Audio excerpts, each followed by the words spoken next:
பாதுகாப்பு கிரில் கம்பிகள், தடுப்புகள் ஆகியவற்றின் மீதாக கண்டிப்பாக ஏறக்கூடாது என தெரிவிக்கப்பட்டிருக்கிறது.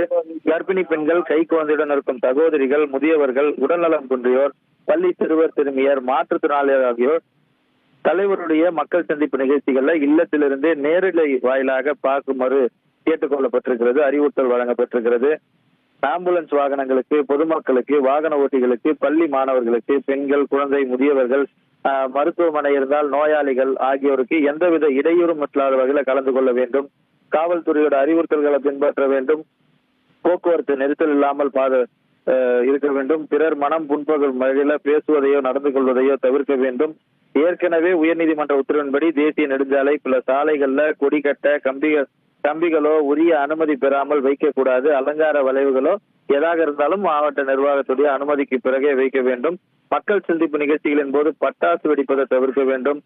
பிளக்ஸ் பேனர், அலங்கார விளைவுகள் நிச்சயமாக அனுமதி பெறாமல் வைக்கக்கூடாது. காவல்துறையோட அனைத்து விதிகளையும் உட்பட்டு நடந்து கொள்ள வேண்டும். மக்கள் சந்திப்பு நிகழ்ச்சி முடிந்தவுடன் அமைதியான முறையில் யாருக்கும் எவ்வித இடையூறும் ஏற்படுத்தாமல் திரும்ப செல்ல வேண்டும் ஆகிய அறிவுறுத்தல்களை தமிழக வெற்றி கழகத்துடைய பொதுச் செயலாளர் ஆனந்த் வழங்கியிருக்கிறார். கடந்த முறை ஏற்பட்ட பல்வேறு பிரச்சனைகளை இந்த அறிவுறுத்தல்களை பின்பற்றினால் இந்த முறை ஏற்படாமல் குறிப்பிட்ட நேரத்தில் நிகழ்ச்சியை முடிக்கலாம் என திருவாரூர் மற்றும் நாகப்பட்டினத்துடைய காவல்துறை உயர்மட்ட அதிகாரிகள் கட்சியுடைய பொதுச் செயலாளர்களிடம் கேட்டுக்கொண்டதற்கு இணங்க இந்த கட்டுப்பாடுகள் அல்லது பிரேம்ல கைட்லைன்ஸ் என்பது கொடுக்கப்பட்டிருக்கிறது.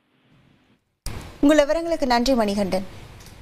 ராசிபுரத்தில் எழுச்சி பயணம் மேற்கொள்ள வருகை தரும் வருங்கால தமிழக முதல்வரை வருக என வரவேற்கும் ஆர் பி சீனிவாசன் எக்ஸ்எம்சி மாவட்ட பிரதிநிதி எம்ஜிஆர் இளைஞரணி ராசிபுரம் நகர செயலாளர். தாவேக தலைவர் விஜய் பிரச்சாரம் குறித்து வழிகாட்டு நெறிமுறைகளை கடைபிடிக்க தொண்டர்களுக்கு பொதுச் செயலாளர் ஆனந்த் அறிவுறுத்தலை வழங்கியிருக்கிறார். பிரச்சாரம் முடிந்து செல்லும் போது விஜயின் வாகனத்தை யாரும் பின்தொடரக்கூடாது என தாவேக பொதுச் செயலாளர் ஆனந்த் அறிவுறுத்தலை வழங்கியிருக்கிறார். மேலும் அரசு மற்றும் தனியார் கட்டடங்கள், மரங்கள், மின்கம்பங்கள் மீது ஏறக்கூடாது.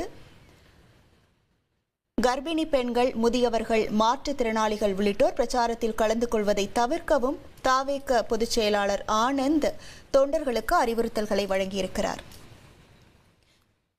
மேலும் விவரங்களோடு இணைகிறார் நமது செய்தியாளர் மணிகண்டன். வணக்கம் மணிகண்டன். விஜய் பிரச்சாரம் தொடர்பாக தொண்டர்களுக்கு என்னென்ன அறிவுறுத்தல்கள் வழங்கப்பட்டிருக்கின்றன, முழு விவரங்கள். வணக்கம். தமிழக வெற்றி கழக தலைவர் விஜய் நாளை திருவாரூர் மற்றும் நாகப்பட்டினம் ஆகிய மாவட்டங்கள்ல அந்த மக்கள் சந்திப்பு சுற்றுப்பயணத்தை 2வது நாளாக துவங்க இருக்கிறார். காலை 11 மணிக்கு அந்த சுற்றுப்பயணம் என்பது நாகப்பட்டினத்துல இருக்கக்கூடிய அண்ணா சிலை அருகே பரப்புரை செய்ய இருக்கிறார். இப்படியாக துவங்கக்கூடிய கூட்டத்திற்காக பல்வேறு வழிகாட்டுதல்களை கட்சியுடைய தொண்டர்களுக்கும் வரக்கூடிய பொதுமக்களுக்கும் தமிழக வெற்றி கழகத்துடைய பொதுச் செயலாளர் ஆனந்த் கொடுத்திருக்கிறார். கிட்டத்தட்ட 11 வழிகாட்டு நெறிமுறைகள் கொடுக்கப்பட்டிருக்கிறது. அதாவது கடந்த முறை பார்க்கும்போது இந்த சுற்றுப்பயண வாகனம் செல்லும் போது உடனாகவே நூற்றுக்கணக்கான இருசக்கர வாகனங்கள், 4 சக்கர வாகனங்கள் பின்தொடர்ந்து வந்ததை பார்க்க முடிந்தது. இதன் காரணமாக கூட அந்த வாகனம் செல்வதில் தாமதங்கள், போக்குவரத்து நெரிசல் என்பது ஆங்காங்கே ஏற்பட்டது. இதனை தவிர்த்திட வேண்டும் என தெரிவிக்கப்பட்டிருக்கிறது.